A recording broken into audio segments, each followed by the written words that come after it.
इसी अंश में विष्णु पुराण भी पूर्ण रूप से संपन्न होंगे। अब यहाँ पर मैं पराशर जी मैत्रेय जी को कहते हैं कि देखो ऋषि, ध्यान से सुनो। जब वसुदेव और देवकी का विवाह हो गया, आकाशवाणी हो गई कि देखो इनके अष्टम गर्भ से कंस मारा जाएगा, और उसको जाकर नारद जी ने पूर्ण निष्ठा से कह दिया कि देखो ये कमल पुष्प की पत्तियों को गिनो, और इन पत्तियों के भाव से नारद जी ने ये नहीं कहा कि जाकर निर्मम बालों की हत्या करो। नारद जी ने क्या किया, उसको चेताया कि ये जो 8 दिवस, जो 8 गर्भ का आकाशवाणी हुई है, ये तथ्य को समझो। तुम्हारे संसार के अंदर में जितने भी जीव हैं, इन्हीं में से कोई एक जीव तुम्हारा कारक बनेगा, और ऐसी कोई स्थिति बन जाएगी, कोई ऐसी परिस्थिति बन जाएगी जिसके अधीन होकर तुम्हें काल के ग्राल में जाना पड़ेगा। नारद जी तो ये समझाना चाह रहे हैं, लेकिन कंस को कुछ और ही समझ में आ गया, और कंस ने जाकर उन 6 बच्चों की निर्मम हत्या कर दी। अब यहाँ पर मैं सुखदेव जी राजा परीक्षित को पूछते हैं कि प्रभु, ये देवकी के जो 6 पुत्र हैं, ये कौन हैं जिन्होंने अभी जन्म भी नहीं लिया और ठीक से संसार में प्रवेश भी नहीं किया, उससे पहले कंस ने उनकी निर्मम हत्या कर दी, ये कौन है? तो कहने कि ध्यान से सुनो। सतयुग के अंदर में महर्षि मरीचि, उनके 6 बच्चे थे। वो महर्षि मरीचि के तरह ही विद्वान थे, ज्ञानी थे, लेकिन उनको अपने ज्ञान पे दंभ हो गया था, और ज्ञान का दंभ ऐसा हो गया कि उन्होंने एक बार क्या किया, ब्रह्मलोक में जाकर ब्रह्मा जी का ही परिहास कर दिया। ब्रह्मलोक में गए और ब्रह्मा जी का ही परिहास कर दिया। अब जब ब्रह्मा जी का परिहास कर दिया ब्रह्मलोक में जाकर, तो ब्रह्मा जी को अच्छा नहीं लगा। ब्रह्मा जी को इससे बड़ा क्रोध उत्पन्न हुआ, और ब्रह्मा जी ने फिर श्राप दे दिया कि जाओ असुर कुल में उत्पन्न हो जाओ। तुम थे तो ऋषि कुमार, लेकिन तुम्हारी जो मनोस्थिति है, तुम्हारे अंदर में ये जो चंचलता है, और जो चंचलता रूप में ज्ञान होने के बाद भी दंभ है, तो जाओ असुर कुल में उत्पन्न हो जाओ। अब ये 6 बच्चे हिरण्यकशिपु के यहाँ उत्पन्न हुए। हिरण्यकशिपु की 2 धर्म पत्नी थी ना, जो उसकी बड़ी धर्म पत्नी है, उसके यहाँ पे ये उत्पन्न हुए ब्रह्मा जी के श्राप के बाद। और इन्होंने क्या किया, उस समय में हिरण्यकशिपु का एक मित्र है जो कालनेमी से पहले दुंदमाली नाम का असुर है, और इन 6 बच्चों ने मिलकर अपने पिता के अच्छे मित्र के साथ युद्ध कर लिया और उसे प्राण दंड दे दिया, जिससे कुंठित होकर हिरण्यकशिपु ने श्राप दे दिया, जिसको तुमने मारा है वो तुम्हें मार देगा बगैर किसी दोष के। आज समय बदला, और वो कर्म फल भोगने के लिए वो बच्चे देवकी जी के गर्भ में आ गए। बारी बारी आते गए, यही काल नेमी इनके द्वारा वो मारा गया, जो कंस बन के आया। अब देखो यहाँ पर मैं सुखदेव जी राजा परीक्षित को कहते हैं कि राजन, ध्यान करो, इस पृथ्वी का नियम है, चक्र घूमता है। जैसा कर्म करोगे वैसा ही फल तुम्हें मिलेगा। जिस क्रिया को तुम प्रारंभ कर लोगे, उसी क्रिया के अनुरूप होकर तुम्हें उसका फल भोगने को मिलेगा। इसलिए कि सत्कर्म करना चाहिए, पुण्य कर्म करना चाहिए। जिसके प्रभाव से तुम्हारे जीवन के अंदर में कभी दुख ना आवे, कोई संताप ना आवे। ये भगवान का बनाया हुआ नियम है। अब इस प्रकार से उन बच्चों की निर्मम हत्या कंस ने की, वो भी मुक्त हुए और कंस का नियम भी आगे हुआ। मैंने आपको प्रथम द्वितीय अंश के अंदर में बतलाया था ना, इस संसार में जीव कैसे आता है। एक तो स्वयं कर्म भोगने के लिए, कर्म को भोगने के लिए, और दूसरा किसी को कर्म भुगवाने के लिए। आप देखो, तब तक व्यक्ति जीवित रहता है जब तक उसने दूसरे का कर्ज नहीं दिया होता। कई बार कहते हैं कि नहीं कहते हैं, प्रौढ़ावस्था हो गई है, असहज स्थिति हो गई है, व्यक्ति चाह रहा है हे भगवान मुझे उठा लो, लेकिन भगवान नहीं उठाते। क्यों? अभी दूसरे का हिसाब बाकी है। ऐसी कई कथाएं हुई हैं। एक मैं आपको भाव सुना दूं। एक माता जी अपने जीवन काल में जो भी उन्होंने पुण्य और पाप कर्म जो भी कुछ किया सो किया, अंतिम समय में किए गए पूर्व जन्मों के कर्मों के फल स्वरूप प्रभाव से उनके पाप कर्म आगे आ गए। शरीर में रोग लगा, स्थिति गंभीर दर गंभीर हो गई। अब उस स्थिति में बच्चों ने क्या किया कि माता जी का उपचार करने के लिए किसी चिकित्सालय में उनको भर्ती कराया। 2 दिन, 5 दिन, 10 दिन, 15 दिन हो गए, 1 महीना। बच्चे भी दुखी हो गए कि भाई बड़ी विचित्र बात है, माता जी के ना तो प्राण ही निकल रहे हैं, ना ये स्वस्थ हो रहे हैं। अब वहां पर मैं उनके एक कुल पुरोहित थे, गुरुदेव भगवान।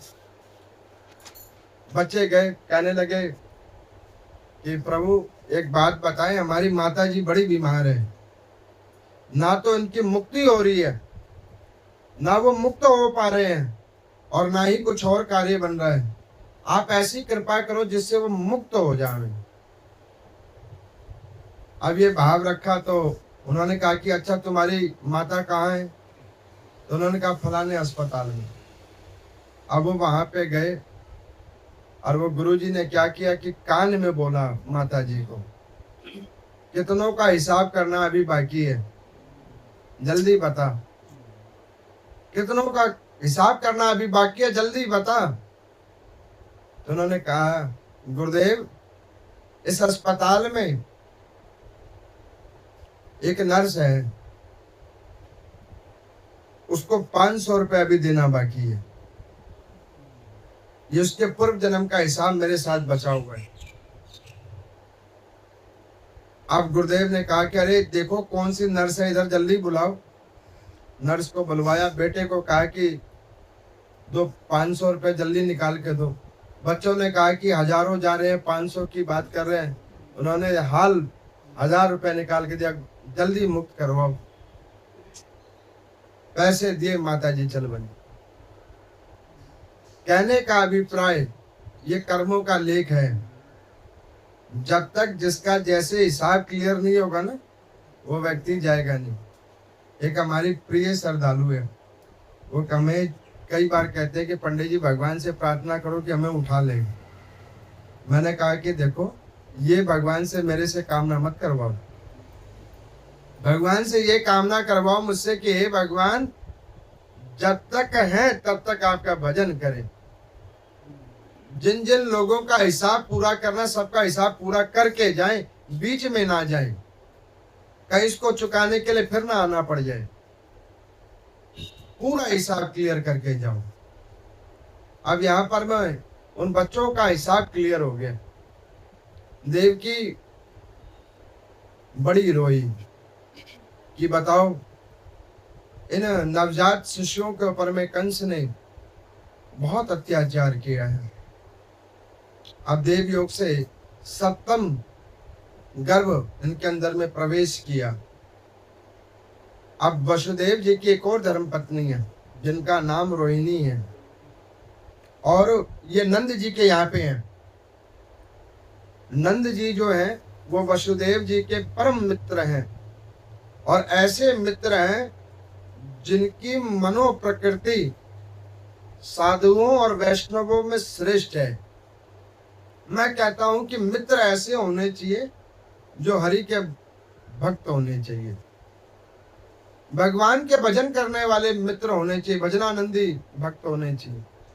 ऐसे मित्रों का क्या करोगे जो पापी होवे, जिसका प्रभाव तुम्हारे ऊपर पड़े तो तुम्हारे धर्म, तुम्हारे पुण्य वो सब क्षीण हो जावे।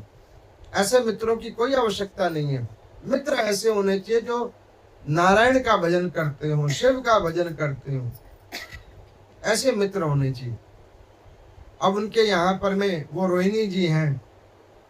भगवान ने देव योग से देवकी के सप्तम गर्भ का संकर्षण करके वो रोहिणी के गर्भ में प्रवेश कराया। इस बात का कंस को पता लगा। कंस हंसने लगा कि मेरे भय से नारायण डर गए और उन्होंने पहले ही गर्भपात करवा दिया। कभी कभी कुछ लोग भगवान की तुलना अपने से कर लेते हैं। हमने विधि के विधाता को भी रोक लिया। ये नहीं सोचते कि ये जो तुम अभी सोच रहे हो, ये विचार मन में जो तुम्हारे आ रहा है, अगर ऊपर से एक बार फुल स्टॉप लग गया ना, जहां हो जिस स्थिति में हो आप उस स्थिति से भी बाहर नहीं निकल पाओगे। ये तो उनकी बड़ी कृपा है जो उन्होंने छोड़ रखा है, तो आप चल फिर रहे हो। अब यहाँ पर में रोहिणी के गर्भ के अंदर में आज बलराम जी का जन्म हुआ। बोले बलराम जी महाराज की जय। भगवान के परम सेवक शेष। अच्छा, बलराम जी के जन्म के पीछे भी एक कथा है। रामा अवतार में लक्ष्मण जी शेष भगवान, उन्होंने देखा मर्यादा पुरुषोत्तम राम, मर्यादा के अधीन भगवान, और संसार में मर्यादा को स्थापित करने के लिए जब भी कोई भी वार्ता होती तो भगवान लक्ष्मण जी को कहते चुप हो जाओ, बैठ जाओ, कोई बात नहीं, बैठ जाओ। जहां कहीं लड़ाई झगड़े की बात होती भगवान कहते अरे रुको, बैठो, हम कर रहे हैं ना बात। अब वो हर बार उन्हें बिठा देते। भगवान से आगे वो शेष भाव रखते कि जाएं और उन असुरों का संहार कर दें, लेकिन भगवान के मर्यादा के आगे वो बैठ जाते। अब जब द्वापर युग आया, शेष ने कहा भगवान जी से कि नाथ, अब मुझे छोटा नहीं बनाना, मुझे बड़ा बनाना। ऐसे भक्त वत्सल भगवान, उन्होंने कहा तथास्तु, तुम पहले हम पीछे। अब आप देखो इतनी कृपा कौन कर सकते हैं सिवाय भगवान के, जो भक्त को आगे कर दे और स्वयं पीछे हो जावे। अभी आपने महाभारत के चरित्र में सुना था ना, ऐसे भगवान जो भक्त की चप्पल को ही सिराने रख ले। इतनी करुणा कौन कर सकता है सिवाय भगवान के। तो इधर बलराम जी आगे बड़े बनकर, भगवान ने कहा आप खुश हो? बलराम जी ने कहा हाँ अब ठीक है, अब ठीक है, अब हम अपने डिसीजंस खुद ले लेंगे, लेकिन पहले लेंगे ताकि इतनी समस्या ना हो।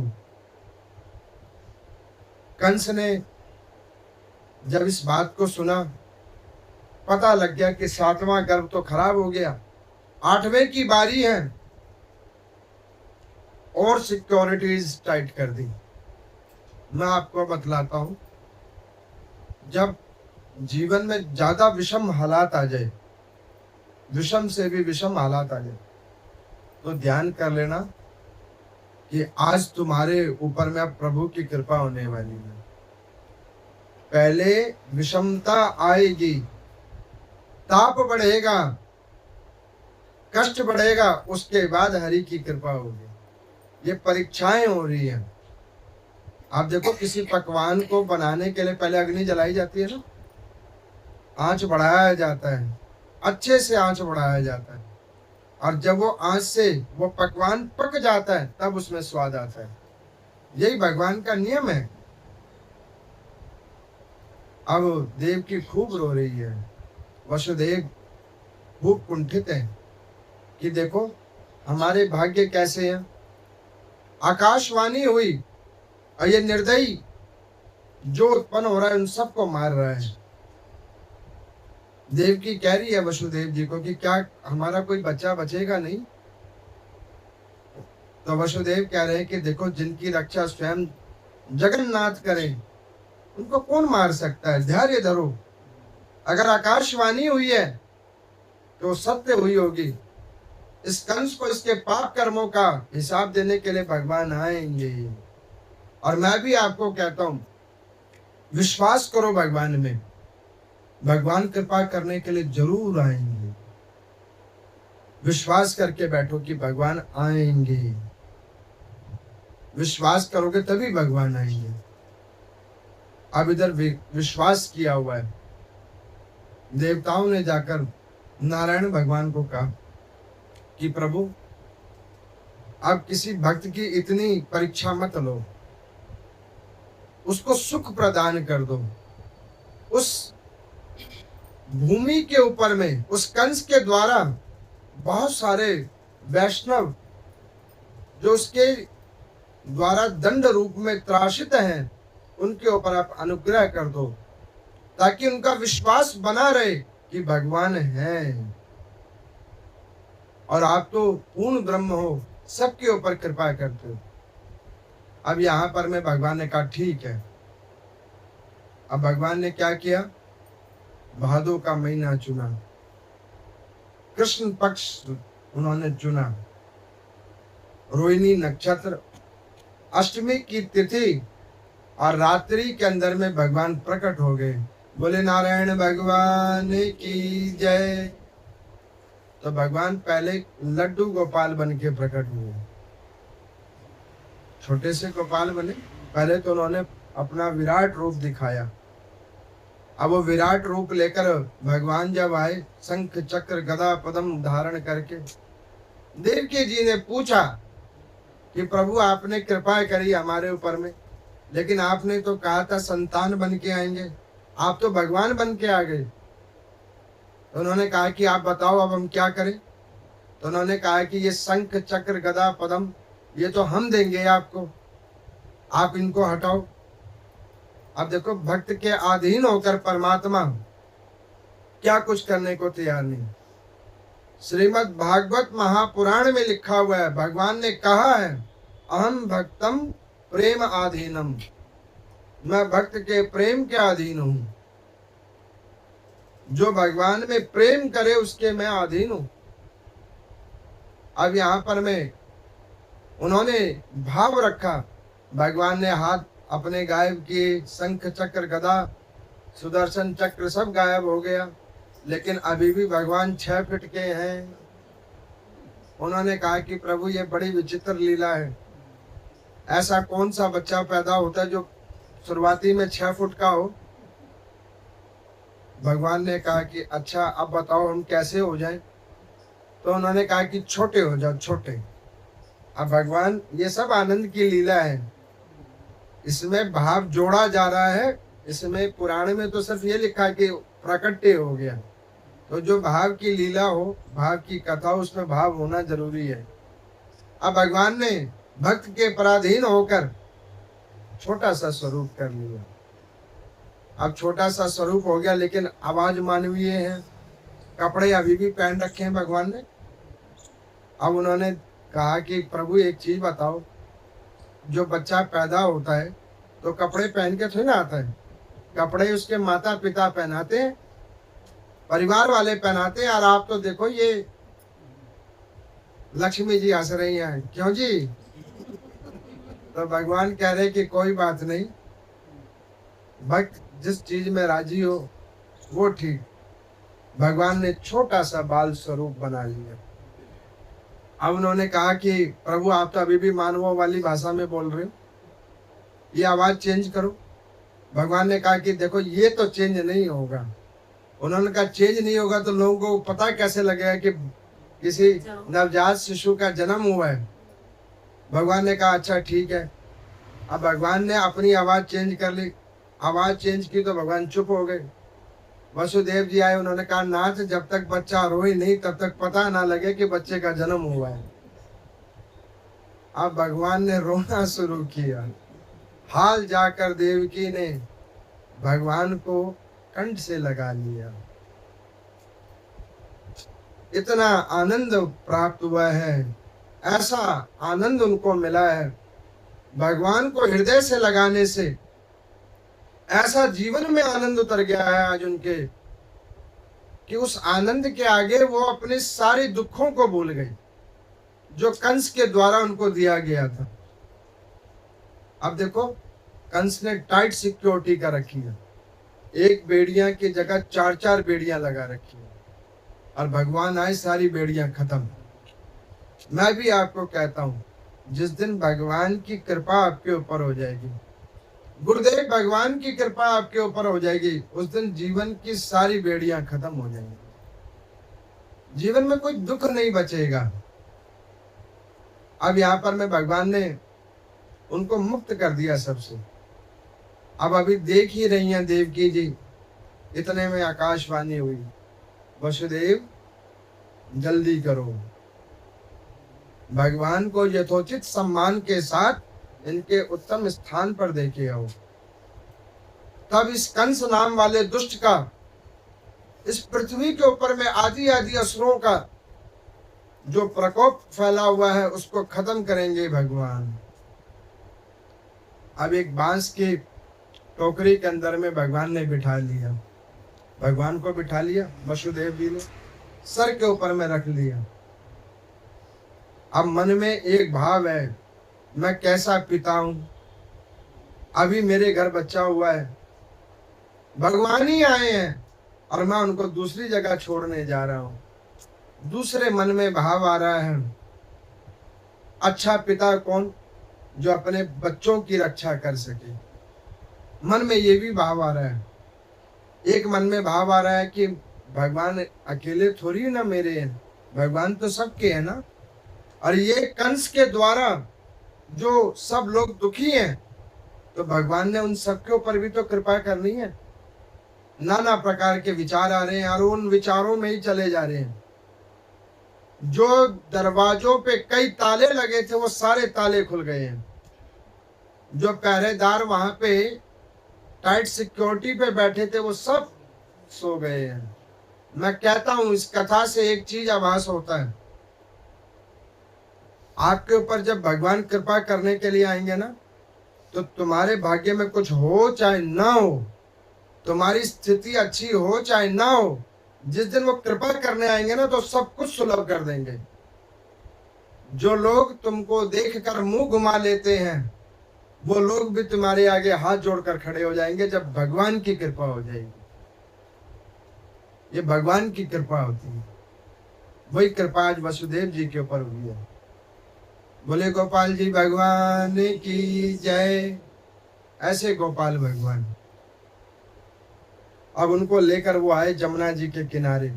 जैसे जमुना जी के किनारे पे वो लेके आए तो देखो भगवान का दर्शन केवल एक जीव मात्र ही नहीं करता है। भगवान के दर्शन अनंत अनंत संसार के अंदर में प्रवेश किए हुए आदि आदि विभूषित जीव जंतु से लेकर आदि आदि देवी देवता गण भी उनके दर्शन करने को आते हैं। अब यहाँ पर मैं भगवान के दर्शन करने के लिए सब लोग आ गए हैं, भूमंडल से लेकर आकाश मंडल तक। अब देखो क्या स्थिति हो गई है उस समय की, ना गर्मी है ना ठंड है, मध्यम मध्यम हवा बह रही है, सुगंधित हवा बह रही है, वेद मंत्रों का उच्चारण हो रहा है और फुहारे पड़ रही हैं धीरे धीरे धीरे धीरे, ताकि भक्त को कोई कष्ट ना हो। अब इधर वसुदेव जी भगवान को उस पालने में लेकर उस बांस के बने हुए टोकरी के अंदर में लेके चल रहे हैं। फुहारे पड़ रही हैं। सोचने लगे कि ये फुहार पड़ रही है मेरे पास कोई साधन भी नहीं है, मैं क्या करूं? अभी ये विचार कर ही रहे हैं, इतने में शेष भगवान आ गए छतरी लेकर कि भगवान के ऊपर भी जल ना गिरे और उनके भक्त के ऊपर भी जल ना गिरे। मैं कहता हूं विश्वास करो परमात्मा में, निष्ठा रखो भगवान में, तुम्हारी हर वक्त वो रक्षा करने के लिए आ जाएंगे। उसी प्रकार से छतरी बनकर उनकी छत्र छाया में बचे रहोगे। कोई तुम्हारा तिनका, तुम्हारा बाल बाका नहीं कर पाएगा। बस तुम केवल मन से भजन करो भगवान का। अब यहाँ पर मैं भगवान को वो लेकर जैसे चलने लगे तो जमुना जी ने कहा कि रोको, इनका और हमारा तो बहुत पुराना संबंध है। भगवान की 8 पटरानियों में एक पटरानी यमुना जी महारानी है। देखा भगवान जा रहे हैं, उन्होंने कहा कि रुको। अब रोके तो रोके कैसे, क्योंकि ससुर जी भी साथ जा रहे हैं। तो उन्होंने सोचा कि कोई बात नहीं, अभी तो नहीं रोकेंगे, लेकिन इनके पांव जरूर धोके जाएंगे।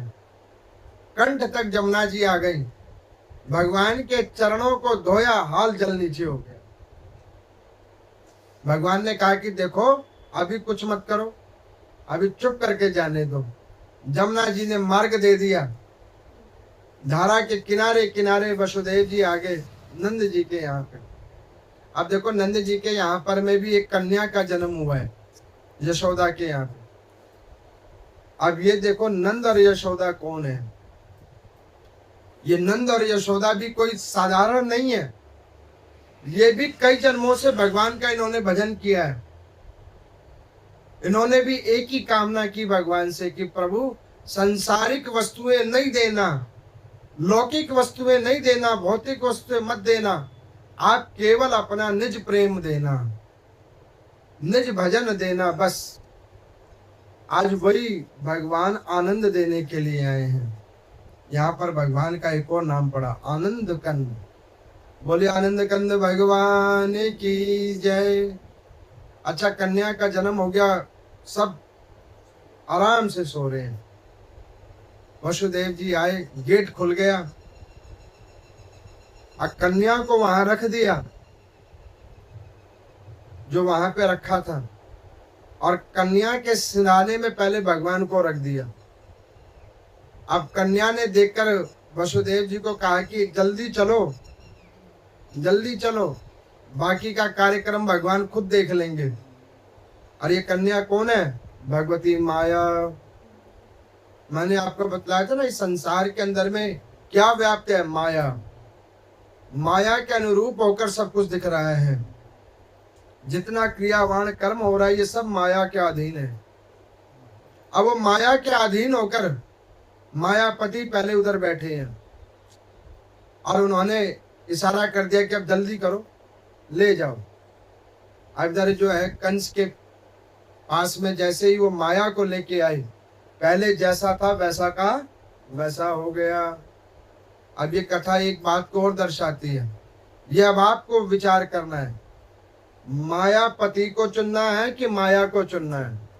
माया को चुनोगे तो फिर बेड़ियां लग जाएंगी, मायापति को चुनोगे तो कैसी भी विषम हालात होगी तो भगवान के अनुग्रह से सब सुलभ हो जाएगा।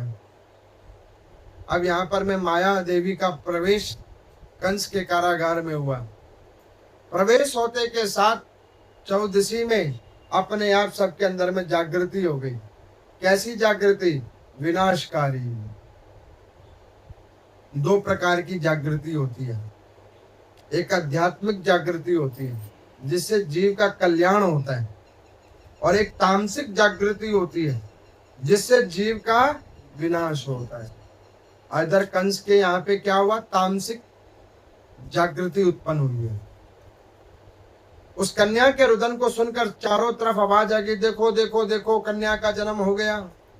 कंस मन में सोचा कि आकाशवाणी हुई थी कि 8वें गर्भ से होगा, लेकिन इन्होंने ये कौन सी लीला कर दी? पुरुष के जगह कन्या, यहाँ तो लड़का होना चाहिए था।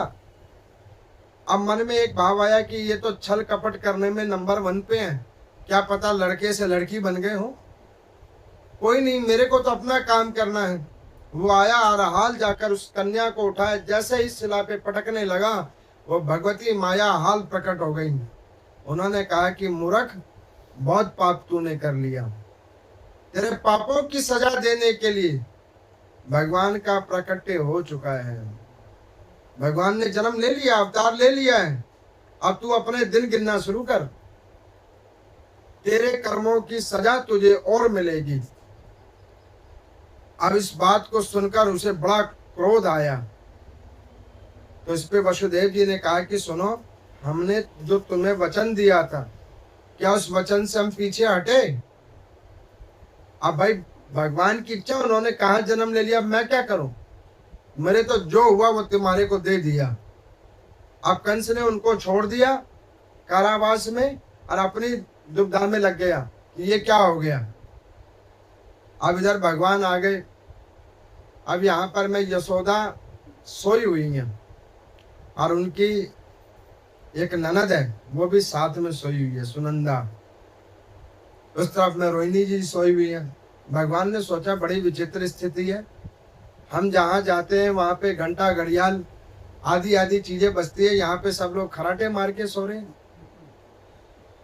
अब भगवान ने सोचा कि क्या करें, तो उन्हें बात याद आई देवकी जी की, रोना शुरू करो, रोना शुरू करो। अब हाल भगवान ने रुदन करना प्रारंभ किया। रुदन की आवाज सबसे पहले किसने सुनी? तो बुआ ने, सुनंदा जी ने सुनी। जैसे ही सुनंदा जी ने सुनी तो हाल उन्होंने उठाया, अरे भाभी, अरे भाभी, ये लाली से लाला कब हो गया? अब उन्होंने कहा कि लाला हो गया, अभी तो लाली हुई थी, लाली से लाला कब हो गया? अब रोहिणी ने कहा जो हुआ अच्छा हुआ, जो हुआ अच्छा हुआ।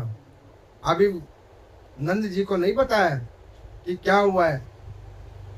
अब वो हाल थाली चम्मच लेके बजाती हुई बाहर निकली, भैया बधाई हो, बधाई हो, भाभी के लाला हुआ है, भाभी के लाला हुआ है, आनंद कंद भगवान प्रकट हुए हैं। अब इस बात को सुनकर नंद जी बड़े प्रश्न हुए। अब वो इतने प्रश्न हो गए कि पूरे ब्रज के अंदर में ये बात फैल गई कि नंद जी के यहाँ पे गोपाल जी हुए हैं, उनके पुत्र रतन हुआ है। सब उनके पास में आदि आदि कामना के लिए लेकर वो आ गए कि देखिए नंद, बहुत अवस्था के बाद में, बहुत अवस्था हो गई है नंद जी की, यशोदा की बहुत अवस्था हो गई है, जवानी से बुढ़ापे की ओर आ गए, तब जाके भगवान की कृपा हुई है। उन्होंने कहा कि बहुत अवस्था के बाद में भगवान की कृपा तुम पे हुई है, तो हमें कुछ चाहिए। अब जो जो नंद जी के पास में कामना करके लेके आवे, कोई अन्न मांगे अन्न देवे, कोई धन मांगे, कोई जमीन मांगे, कोई गैया मांगे, कोई स्वर्ण मांगे, वो बांटे जा रहे हैं, बांटे जा रहे हैं। 1.25 महीने तक उन्होंने भर के दान दिया, 1.25 महीने तक। जो जिस कामना को लेके आवे वो उनकी कामना पूरी करे। इतना आनंद, देखो आनंद के अंदर में वस्तुओं की कोई प्रधानता नहीं होती, वस्तुओं से परे परमात्मा का आनंद है। वो आनंद आज नंद जी के घर में आया है। अब यहाँ पर में सुखदेव जी राजा परीक्षित को कहते हैं कि हे राजन, इसका मुखानुवाद से व्याख्यान करना सहज नहीं है, लेकिन मैंने तुम्हें फिर भी संक्षिप्त रूप में बतला दिया कि वहां पर में ऐसे आनंद कंद भगवान प्रकट हुए हैं जिन्होंने उस नंद और यशोदा के ऊपर अनुग्रह किया है, उस ब्रजवासियों के ऊपर कृपा की है भगवान ने, जिसको मुखानुवाद से व्याख्यान नहीं किया जा सकता। अब यहाँ पर में राजा परीक्षित ने पूछा कि उसके बाद प्रभु क्या हुआ? तो उन्होंने कहा कि भगवान की छठी मनाई गई, फिर बहुत सारे साधु महात्मा गुरुजनों को बुलवाया, कहने लगे कि लो जो जो आवे सबको दिए जाए। फिर 11वें दिन भगवान के नामकरण संस्कार के लिए गए महर्षि संदीपनी जी के पास। तो उन्होंने क्या किया, अभी बलराम जी का भी नामकरण नहीं हुआ है। उन्होंने क्या किया कि अपने गोद वाले बच्चे को, बलराम जी को तो दे दिया यशोदा जी की गोद में, और भगवान श्री कृष्ण को दे दिया रोहिणी जी की गोद में। ऋषि के पास गए, उनको जाकर प्रणाम किया, कहने लगे कि प्रभु ये 2 बालकों का नामकरण संस्कार आप कर दो, और आप ध्यान से करना नामकरण संस्कार। आज उन गुरु के ऊपर बड़ी कृपा हुई है भगवान की। भगवान का नाम कौन रख सकता है, लेकिन कृपा है आज भगवान खुद आए कि ये लो, ये सुख तुम भी प्राप्त करो। देखो उस दिन वो गुरु बड़ा प्रश्न होता है जब उसका शिष्य सफल हो जाता है, उसकी दीक्षा देने का फल उसको पूर्ण निष्ठा रूप से फलित हो जाता है कि मैंने जिस शिष्य को दीक्षा दी आज वो भगवान को उसने प्राप्त कर लिया है, उसकी सफलता वही है। आज भगवान की बड़ी कृपा हुई है। भगवान ने देखा रोहिणी जी को, तो रोहिणी जी को देखा तो उन्होंने कहा कि शुरुआत में कहाँ से करूं? तो उन्होंने कहा कि आप प्रभु जिधर से शुरुआत करो, यशोदा जी से शुरू करो चाहे रोहिणी जी से। तो उन्होंने कहा कि ठीक है, तो हम पहले यशोदा जी से ही करते हैं। अब यशोदा जी की ओर जब देखा और उन्होंने बाल कुमार को देखा तो त्रिकालदर्शी है महर्षि संदीप, उन्होंने देखा, देखते के साथ समझ गए, ओ ये तो शेषा अवतार है। उन्होंने कहा कि देखो नंद जी, ये जो यशोदा जी के गोद में जो बालक है ये साधारण बालक नहीं है। अरे इन्होंने तो तीनों लोगों को अपने मस्तक पे धारण कर रखा है, इनके अंदर में बल अति तेज रूप में है, इसीलिए इनका नाम बलराम है। बोले बलराम जी महाराज की जय। और ये जो बच्चा जो है ना, ये यशोदा का नहीं है, ये तो रोहिणी की संतान है। अब इस बात को सुनकर कहने लगे गुरुदेव धन्य हो आप समझ गए। तो उन्होंने कहा कि अब जो रोहिणी जी के हैं उनके बतलाइए। अब उनको जैसे देखा तो भगवान पहले हंसने लग गए।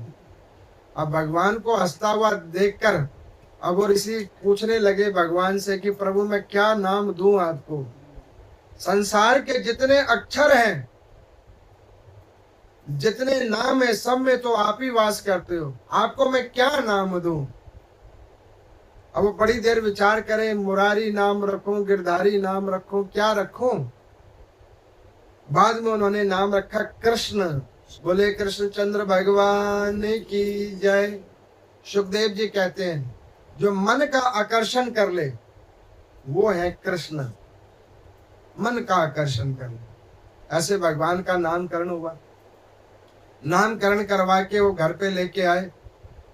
अब घर पे लेके आए तो देखो मैंने आपको बताया था ना कि भगवान आस्तिकों के ऊपर कृपा करते हैं तो नास्तिकों के ऊपर भी कृपा करते हैं। अब उसी स्थिति के अंदर में देखो, वैसे तो कृष्ण लीला को 1 महीने तक सुनाया जा सकता है, लेकिन बचे हुए अब 5 ही दिन हैं, इसी में सारी लीलाओं को भी सुनाना है और ग्रंथ को समापन भी करना है, तो उसमें संक्षिप्त रूप में आपको सुनाते जाएंगे। अब यहाँ पर मैं भगवान के ऊपर में अनुग्रह प्राप्त करने के लिए पूतना आई है कंस के आदेश पे। यहाँ पर सुखदेव भगवान कहते हैं कि ध्यान से सुनो, ये पूतना कौन है? राजा बलि की बहन है।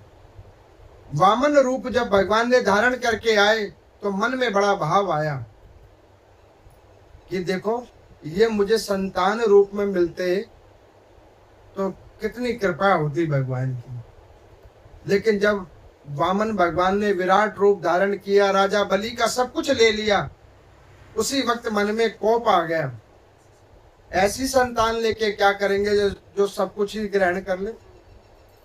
अगर ऐसी मेरी संतान हो तो मैं विष को स्तन में लगाकर उसको मैं विषपान करा दूं। भगवान ने कहा तथास्तु।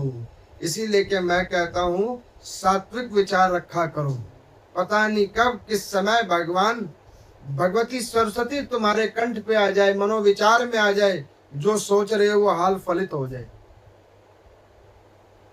अब यहाँ पर में वही पूतना बन के आई है, कंस के आदेश के ऊपर में 6 फुट की है।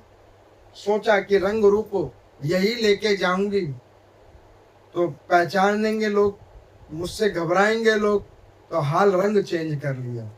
ये प्रकृति चेंज 2 व्यक्तियों की होती है, जो अंदर से दुष्ट होता है एक उसकी, और जो अंदर से परम साधु होता है उसकी भी। आप कहोगे साधु की कैसे, तो उसको भी सुनो। कई महात्मा बिल्कुल सरल और सहज दिखते हैं, और वास्तविक में वो अंदर में परम तेज के ज्ञाता होते हैं, जिसका वो प्रदर्शन नहीं करते, उस सबको सरल और सहज रूप में दिखते हैं। और उसी के विपरीत कोई दुष्ट होता है, जो दुष्ट तो अंदर से बहुत है, लेकिन अपने आप को प्रदर्शित करता है कि उसके समान साधु कोई नहीं है।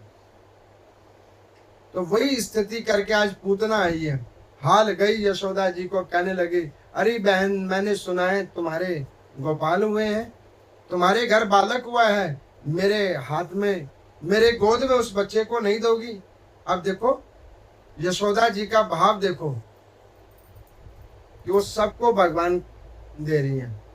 मैं भी आपको कहता हूं, भगवान केवल एक तुम्हारे नहीं है, भगवान सबके हैं। भगवान के ऊपर अधिकार सबका है। और अच्छा भक्त कौन है? जो खुद तो भजन करे सो करे, दूसरों को भी करवावे, वही यशोदा है। अब वो क्या कर रही है? भगवान को हाल गोद में दे दिया। अब इसने मौका पाया, हाल किया और दूध पिलाने के लिए तैयारी करी। स्तन के ऊपर में विष लगाया। भगवान ने देख लिया तुम्हारी कामना पूर्ण होने का समय आ गया है। अब भगवान ने नेत्र बंद कर लिए। अब यहाँ पर नेत्र बंद करने का क्या अभिप्राय है? क्या भगवान पूतना से डर गए? नहीं। या भगवान उस विष को नहीं ग्रहण कर पाएंगे इसलिए? या भगवान के मन में और कोई भाव चल रहा है? भगवान के मन में ये भाव चल रहा है कि इसके पूर्व जन्म की कामना जो थी, उसको मैं पूर्ण ध्यान करके, इसको जो इसने मांगा था मुझसे, वो मैं से पूर्ण दे रहा हूं। जैसे ही स्तन भगवान के मुख में दिया, उसी वक्त भगवान ने उस स्तन के मार्ग से उसकी प्राण वायु खींच ली। अब वो कह रहे हैं, अरे लाला छोड़ दे, अरे लाला छोड़ दे, और भगवान ने उसी वक्त उनकी प्राण वायु खींच ली। पृथ्वी से 14 कोस ऊपर जाकर पूतना हाल जमीन पे गिरी, असली रूप में आ गई। पूरे ब्रज में कोलाहल मच गया। ये क्या हो गया? ये क्या हो गया? अब इसको, इस कोलाहल को देखकर, भगवान की इस स्थिति को देखकर किसी को पता नहीं लगा। हाल भागे भागे नंद यशोदा गए, लाला को सुरक्षित किया, नाना प्रकार के स्तवन गाए और उसको मुक्त कर दिया भगवान ने। तो भगवान ने पहले किस जीव को मुक्त किया? पूतना को। इसके बाद भगवान के आगे एक सक्टासुर आया, सकट के रूप में, भगवान ने उसको मुक्त किया। एक बगला असुर आया, जो वास्तविक में अंदर से तो बगला है लेकिन बाहर साधु दिखाता है, उसको मुक्त किया भगवान ने। अब यहाँ पर मैं भगवान धीरे धीरे धीरे धीरे उन जीवों को मुक्त करते हुए आगे बढ़ रहे हैं।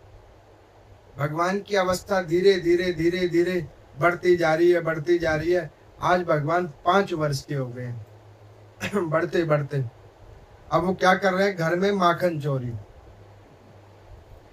तो कहानी देखो, एक माखन चोरी के ऊपर में कहीं पे हमने कथा करी, तो वहां पे हमने 3 दिन तक खाली माखन चोरी की कथा सुनाई। 3 दिन तक आनंद इतना आए। कथा का एक आनंद है, लेकिन चूंकि इस अधिक मास में ये सुनाने का नियम है, तो उस सुनाने के नियम के अनुसार भगवान का संक्षिप्त हम वर्णन कर देते हैं। भगवान ने माखन चोरी करी। अब भगवान ने माखन चोरी कैसे करी? तो घर में तो जो रोज करते थे वो तो चलता था। तो घर में आनंद नहीं मिलता था भगवान को। आनंद कहाँ मिले? बाहर, दूसरों के घर। अच्छा, सुखदेव जी ने राजा परीक्षित को कहा कि भगवान को किसी वस्तु की क्या जरूरत है क्या? नहीं। लेकिन वो ये लीला क्यों कर रहे हैं? आनंद देने के लिए, अज्ञानता को खत्म करने और आनंद को प्रवेश कराने के लिए। इसको हम आपको एक भाव सुना देते हैं और उसी भाव के साथ में ये कथा को, आज वाली कथा को विश्राम देंगे।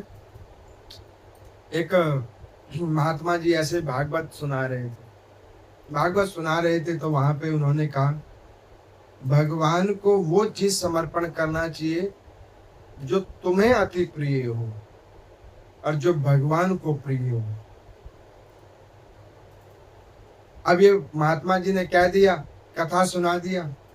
अब वहां पे कथा हो रही थी तो उसमें एक ग्वालिन थी, उसने सुना, सुन के रुक गई, महात्मा जी के पास गई, पांव छूकर कहने लगी महाराज, कहने क्या?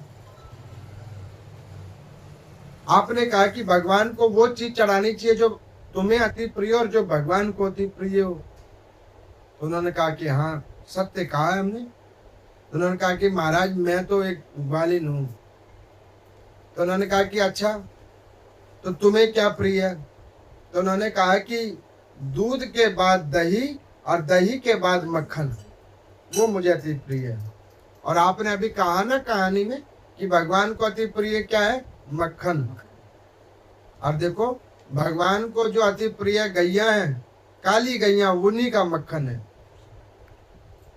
तो उन्होंने कहा कि ठीक है, तो तू ये काम कर, भगवान को वही रोज आके दिया कर। तो उन्होंने कहा कि मैं लेके आऊं और भगवान ना खाए फिर? उन्होंने कहा ये तुम्हें किसने बतलाया?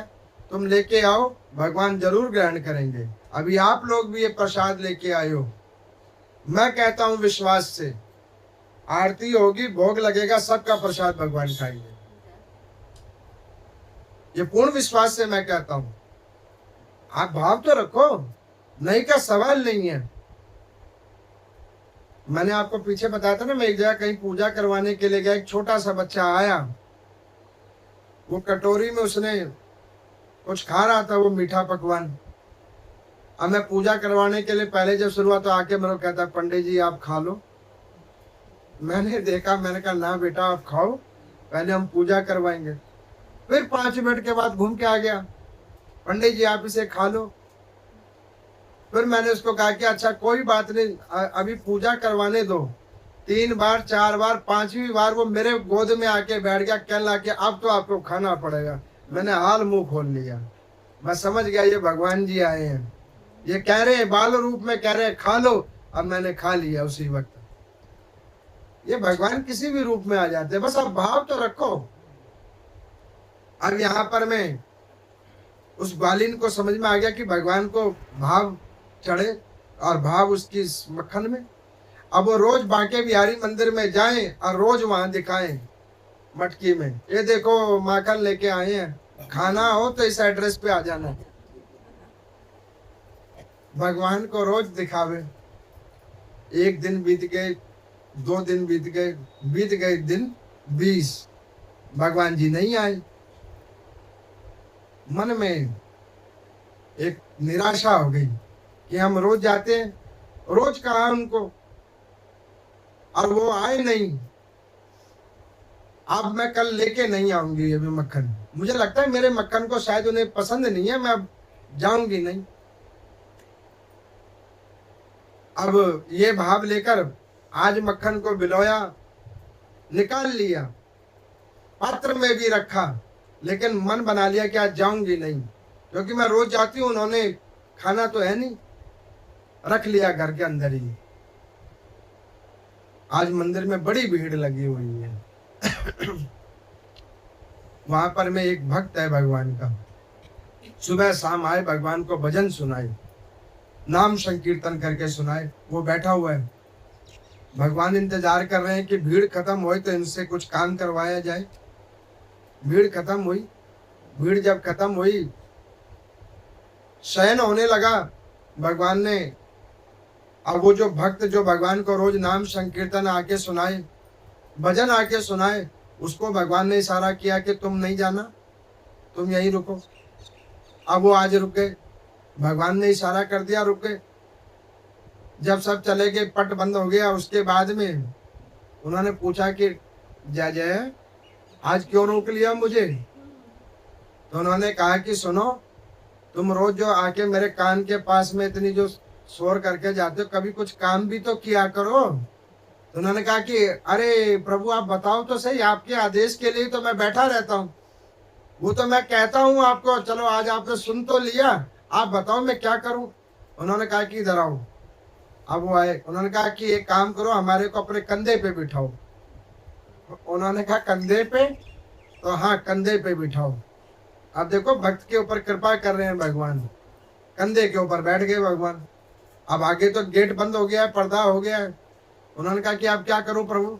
उन्होंने कहा कि देखो ये झरोका दिख रहा है? चले हाँ दिख रहा है, इससे हमें नीचे कूदाओ। उन्होंने कहा ये क्या कर रहे हो प्रभु, मंदिर छोड़ के जा रहे हो? उन्होंने कहा चुप, भक्त के ऊपर कृपा करने जा रहे हो। भगवान कूद गए। अब ये बूढ़े हैं, उन्होंने कहा कि प्रभु मैं क्या करूं? उन्होंने कहा तुम भी कूदो। उन्होंने कहा कि नाथ बुढ़ापे में हाथ पैर टूट जाएंगे। उन्होंने कहा कुछ नहीं होगा, कूदो तुम भी। अब वो भी उस झरोके से कूद के जैसे तैसे महात्मा जी नीचे गिरे। उन्होंने कहा कि अब क्या करूं? उन्होंने कहा कि करना वरना कुछ नहीं है, बिठाओ अपने ऊपर। अब भगवान बैठ गए भक्त के कंधे के ऊपर। अब उन्होंने कहा कि अब क्या करूं प्रभु? उन्होंने कहा करना कुछ नहीं है, ये एड्रेस तुम्हें बता रहे हैं, उस एड्रेस पे चलो। तो उन्होंने कहा कि आपको एड्रेस पता है कहाँ जाना है? तो उन्होंने कहा कि त्रिलोकी का नाथ ऐसे थोड़ी ना में कहते हैं, हर जन का हर कण का हमें आभास है, हर जन का हर कण का सबका आभास है। भगवान ने कहा कि एक काम करो, फटाफट फलानी जगह चलो। अब भगवान को लेके आ गए, उधर भी गेट बंद है।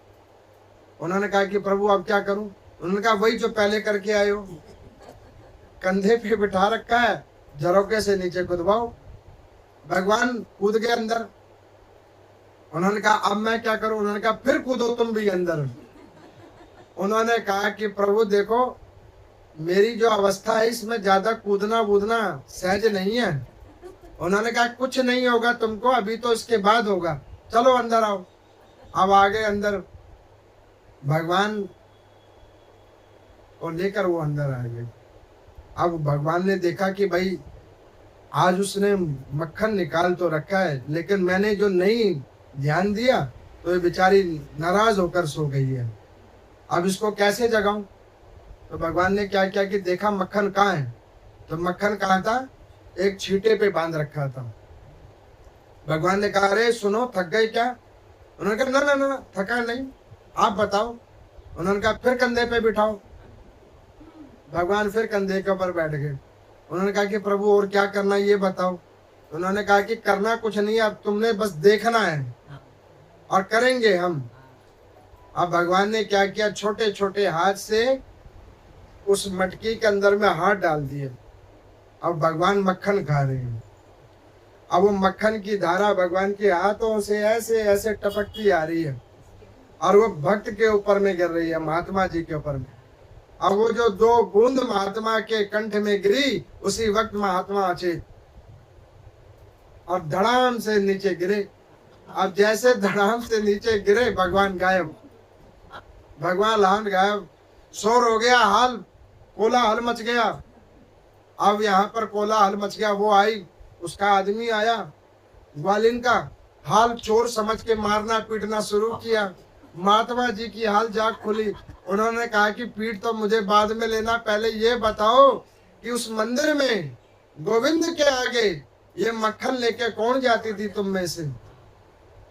अब जब ये बोला, महात्मा की आवाज सुनी, हाल वो काफी, अरे ये तो उस मंदिर में कीर्तन करने वाले महात्मा है, अरे ये क्या कर रहे हो? वैष्णव अपराध हो रहा है, भक्त अपराध हो रहा है। अरे ना ना रुको रुको, ये कौन है? देखो। देखा, क्या देखा? वही महात्मा। उन्होंने कहा ये बताओ, तुम ये सब छोड़ो, ये बताओ ये माखन लेके कौन जाए? तो उन्होंने कहा कि नाथ मैं। उन्होंने कहा कि तेरे माखन पे रीझ के गोविंद मंदिर छोड़ यहाँ आए। पांव पकड़ लिए उस ग्वालिन के। अब वो ग्वालिन रोए, गोविंद तो आए लेकिन दर्शन नहीं हो पाए। अब उसने कहा, प्रभु एक कृपा करो कि गोविंद तो आए, संत के साथ आए, लेकिन भक्त के ऊपर कृपा क्यों नहीं हुई। तो यहाँ पर में सुखदेव भगवान कहते हैं कि हे राजन परीक्षित, कथा तो अनंत सुन लो, नाम संकीर्तन तो अनंत कर लो, लेकिन दीक्षित होकर नहीं करोगे तो उसका फल उतना नहीं मिलेगा। आज संत की कृपा हुई उस ग्वालिन के ऊपर, महात्मा जी ने कंठ से तुलसी की